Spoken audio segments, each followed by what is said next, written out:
The man who helped a homeless mother and child, and how it saved his life. Every morning, Tom promised himself he'd clean up his place. But that thought only came when he was rushing out for work.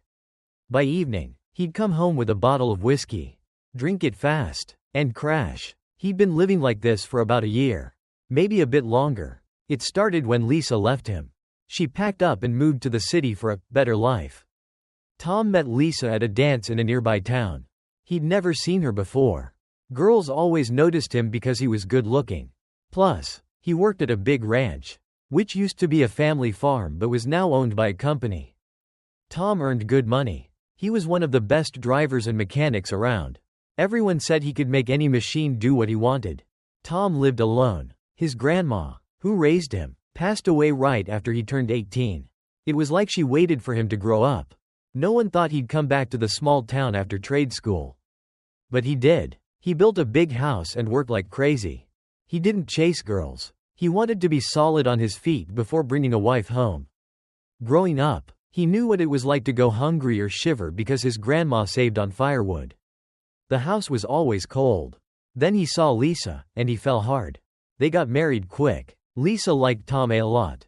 She also liked that she could leave her big family, where she was the oldest and had to help all the time. Tom spoiled her. He bought her clothes no one in town had ever seen. She got used to the good life. She didn't do chores because she said it was too hard on her hands. They lived like that for 3 years. One day, Lisa said, "Tom, how long are we gonna stay here? People are moving to the city, growing, and we're just stuck in this town." Tom didn't get it. "I never said I wanted to move to the city." He said, "You never did either. Where's this coming from? I'm not spending my whole life in this boring place." She snapped, "I hope you're not gonna make me." Tom raised his eyebrows. "I don't understand. You're from here. You've lived here your whole life. Why do you suddenly want to leave? We're doing fine. Wait a bit. I'm gonna get running water in the house. It'll be like a city apartment." Lisa stood up and paced. You just don't get it.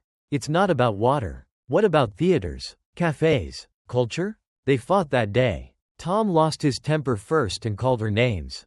He stormed out. They made up later, but they didn't talk about it again. 3 weeks later, he came home from work, and Lisa was gone. There was just a note on the table. She said she met someone who understood her. She was moving to the city with him. She also took the money Tom had saved in a jar. She called it compensation for wasting her best years on him. That's when Tom's life changed. He sold off his livestock. He let the house fall apart. No one knew what was wrong at first. Then rumors started. He still went to work, but he got warnings for smelling like alcohol.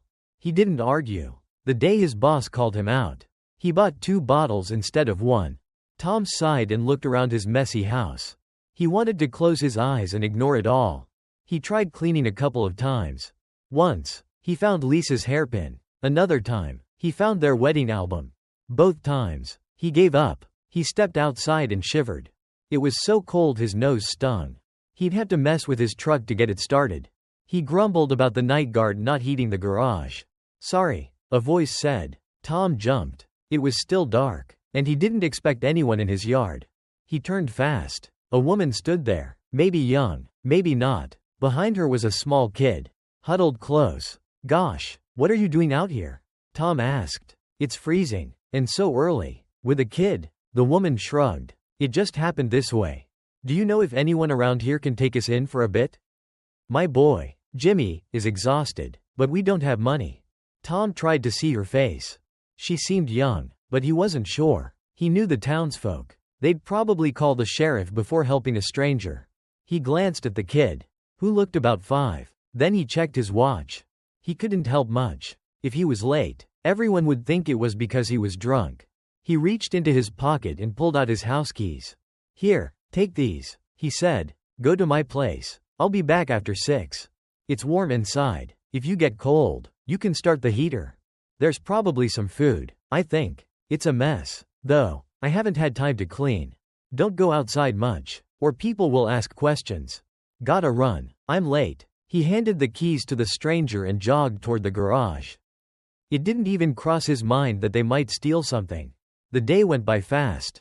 He felt uneasy that evening. He started toward the store like always but stopped. He grabbed his usual bottle and added some candy. He wasn't sure if the woman and kid would still be there. When he got home, the lights were on. It felt so strange. Tom felt a tightness in his chest. He peeked through the window. He could only see part of the room, but it was enough. Everything was neat and clean. On the couch, under a blanket, sat the woman and the boy. They were looking at a book. Tom sighed when he thought Lisa might have a baby. He bought every kid's book in the store. Now they sat in piles, gathering dust. He couldn't bring himself to throw them out when she left. The smell of food came from the house. It was a smell he'd almost forgotten. Tom swallowed hard. He looked at the bottle in his hand and shoved it in his coat. The woman jumped up when he walked in. Her cheeks turned red. "Hi, sorry, we cleaned up a bit," she said. "I made dinner." Tom was thrown off. He hadn't expected the stranger to be so young and pretty. "Dinner? I'm starving," he said. She rushed to set the table. Tom took off his boots and coat. He walked over to the boy and held out his hand. "I'm Tom," he said. The boy smiled and carefully shook his hand. "I'm Jimmy," he said. "Here, kids like candy, right?" Tom said, handing him the sweets. Jimmy looked at the woman. She nodded slightly, and only then did he take the candy. Tom sat at the table. He breathed in the smell of hot stew and closed his eyes. It was so good. When his plate was empty, he looked at the woman. "That was amazing," he said. She smiled. "Thanks. We should probably go now. We've taken enough of your kindness." Tom raised his eyebrows. "You in a hurry to get somewhere?" "No, not really," she said. Her name was Sarah. An hour later, she came out from putting Jimmy to bed. Tom poured tea for both of them. She thanked him and looked at him with big green eyes. "Don't think we're homeless or anything," she said. "Things just went wrong. I went to college and trusted the wrong guy. I don't regret it because I have Jimmy. But I had to go back to my mom's place. She'd married a younger guy by then. She wasn't happy I came back. When Jimmy was born, things got a little better. But I couldn't work because mom made me do all the chores. Living without my own money felt awful. My stepdad bought everything for Jimmy. I didn't need anything for myself. Then my stepdad decided mom was too old for him. He thought I was a better fit. I told him to get lost. Somehow, mom found out and blamed me. She thought I was trying to steal him. She and my stepdad decided they wanted Jimmy for their perfect family. They said I should be kicked out. Mom said it'd be easy to take away my rights. I don't have a job. And I live with them. So they could make up anything. That's why we ran. I'm sure they're looking for us. My mom won't give up." Tom twirled his spoon, thinking. "Sarah, stay here for now," he said. "We'll figure something out. I'm hardly home, so you won't bother me. I'll check into things." That week, Tom forgot what it was like to drink every night. He built things with Jimmy. They read books together. The house was clean and warm. Sarah made tasty dinners. This was the life Tom always wanted. It just wasn't really his. One day, he was hurrying home when a neighbor called out, "Hey, Tom, congratulations." He froze. "For what?" "Your lease is back. Been here a couple hours." Tom's face went pale. Sarah and Jimmy were at the house. He ran home. Lisa was on the couch, posed like a model. She looked at him, acting hurt. Sarah and Jimmy were gone. "Where's the joy at seeing me?" Lisa said. She was so sure of herself. Tom crossed the room in 2 steps and grabbed her arm. "Where are they?" he demanded. She yelped, scared. "How should I know? They left somewhere." Tom let her go and ran to the door. "Be gone when I get back," he said. Lisa stared, shocked. She thought he'd be thrilled. Tom knew an hour had passed. Maybe more. They couldn't have gone far. It was dark outside. He ran toward the garage, praying his boss was there. He'd take a truck, even if it got him in trouble. His boss was there. He listened to Tom's frantic story and pointed to his SUV. "Take it. It's faster and better than your truck." "Thanks, Mike," Tom said. "Go. If you need help, I'll do what I can. You deserve someone who brought you back to life." Tom found them 5 miles out of town. Under a tree, he slammed on the brakes and ran to them. "Sarah, what were you thinking?" he said. "Not about yourself, but Jimmy." Sarah sobbed on his shoulder. "She said she was your wife. That you love her. She said people like us don't deserve to live." Sarah kept talking, but Tom only thought about how they were safe. When her tears slowed, he said, "Tomorrow, We'll file a report. I'll keep an eye on you too so you don't do anything silly. Sarah didn't argue. She just held him tighter. Jimmy smiled and asked, "Are you gonna be my dad?" Tom looked at him for a moment. Then he hugged both Jimmy and Sarah. The day they got married, guests showed up. Sarah's mom and her husband. "Hey, Jimmy, pack up. Time to go home," the woman said. "And this one," she pointed at Sarah, "better be dealt with." Sarah turned pale. Jimmy clung to her. Tom stood up. "Who are you? Barging into my house?" The woman glared. "We're her parents. She's probably told you lies. Don't believe her." It was quiet for a moment. Then the door slammed. The stepdad stormed out. Sarah's mom ran after him. Tom shut the door and turned to Sarah. "Don't worry. They can't do anything now," he said. Sarah was shaking but nodded. Jimmy hugged his mom's leg tightly. Tom knelt down and ruffled the boy's hair. "We're a family now," he said. "No one's splitting us up."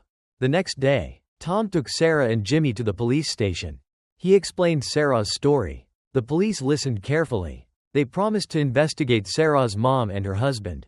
Tom hired a lawyer. The lawyer said Sarah didn't need to worry. He made sure her rights as a mom were protected. Tom stood by her side through it all. Sarah held Jimmy's hand tightly. "They're not taking my boy," she said. Tom nodded. "Not a chance." In the months that followed, life got better. Sarah started working part-time at the town store. She loved earning her own money.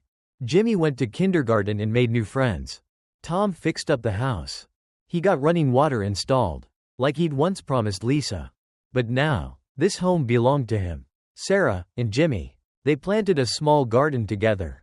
Jimmy loved tending to the tomato plants. Sarah cooked delicious dinners every night. Tom stopped buying whiskey. Instead, he spent his time with his family.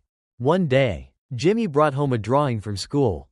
It showed 3 people, Tom, Sarah, and him, standing under a rainbow. "This is us," Jimmy said, grinning wide. Tom hung the drawing on the living room wall.